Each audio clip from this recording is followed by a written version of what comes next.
আজকের ক্লাসে আমরা ডাটা এন্ট্রি সেক্টরের অপরচুনিটি নিয়ে কথা বলবো। মার্কেটিং থেকে শুরু করে কোম্পানির অনেক কাজেই কিন্তু আমরা ডাটা কালেক্ট করে থাকি, কারণ ডাটা কালেক্ট করলেই আমরা কিন্তু টার্গেটেড লিড কালেক্ট করতে পারি। সেখানে ফ্রিল্যান্সিং মার্কেটপ্লেস থেকে শুরু করে অনেক কোম্পানিতেই কিন্তু ডাটা কালেকশনের প্রয়োজনীয়তা পড়ে। এর জন্যই ফ্রিল্যান্সিং মার্কেটপ্লেসের পাশাপাশি লোকাল মার্কেটপ্লেসেও কিন্তু এর অনেক ডিমান্ড রয়েছে।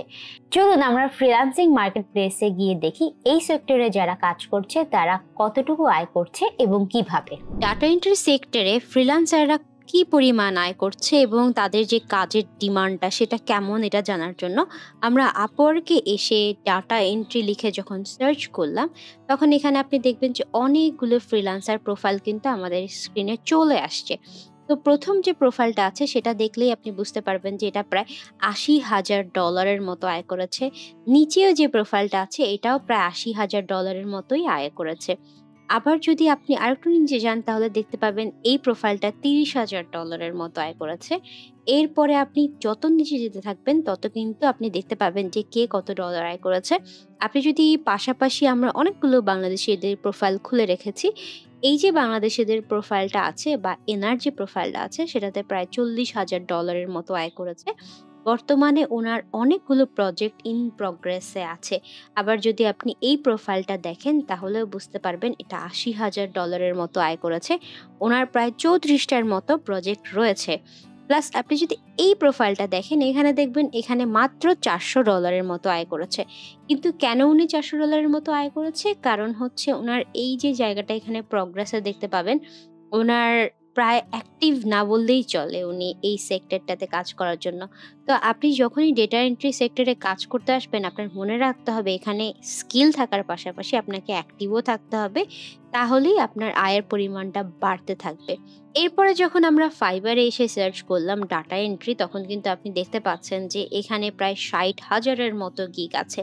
এবং ফাইবারে এই যে সেক্টরটা, এটা অনেক কম্পিটিটিভ একটা সেক্টর। এখানে যারা কাজ করছে তারা কিন্তু প্রতিনিয়ত কাজ পাচ্ছে। আপনি যদি এই গিগটা খোলেন বা এই গিগটা খুলে দেখবেন যে এনারা 6টা অর্ডার রয়েছে। আবার যদি এই গিগটা খোলেন তাহলে দেখবেন যে ওনার যদি $20 করেও হয়, এখানে 11টার মতো অর্ডার রয়েছে। আবার এই যে গিগটা আছে এটা যদি ওপেন করেন, ওনার কিন্তু 3টা অর্ডার রয়েছে। পাশাপাশি আপনি প্রথম পেজে থাকা যে গিগগুলো আছে সেগুলো ওপেন করলে কিন্তু দেখবেন যে এখানে অনেক ক্ষেত্রেই অনেক মানুষ অর্ডার পেয়ে যাচ্ছে। আমরা যদি এটা একটু ওপেন করি তাহলে দেখবেন যে এটার ক্ষেত্রেও একটা অর্ডার রয়েছে। কিন্তু যারা ফাইবারে আসে তারা ভাবে যে সাধারণত এই সেক্টরে কাজ করলে এত মানুষের ভিড়ে কাজ পাবো কি পাবো না।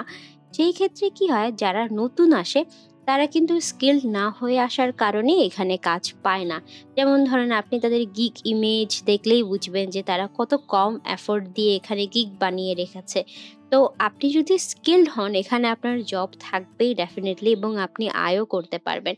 একইভাবে আমি যদি আপনাদেরকে একটু freelancers.com দেখাই, তাহলে আপনারা freelancers.com-এ গেলেও একইভাবে এখানে দেখতে পাবেন যে এখানেও কিন্তু ডাটা এন্ট্রি সেক্টরের অনেক জব রয়েছে। ইভেন কি পিপল পার আওয়ারও রয়েছে।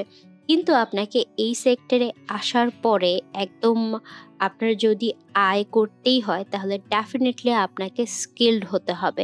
এতক্ষণ আমরা দেখলাম যে এই সেক্টরে যারা কাজ করে তারা কতটুকু আয় করছে।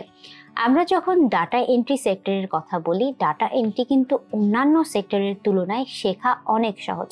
এটার জন্য আপনার একটা কম্পিউটার লাগবে এবং এটার জন্য আপনার রিসার্চ স্কিলটা লাগছে। তাছাড়া বাকি যে স্কিলগুলো আছে সেগুলো কিন্তু আপনারা এই কোর্সের মাধ্যমে অর্জন করে ফেলতে পারবেন। তাই আপনাদেরকে আমন্ত্রণ জানাচ্ছি পরবর্তী ক্লাস দেখার জন্য।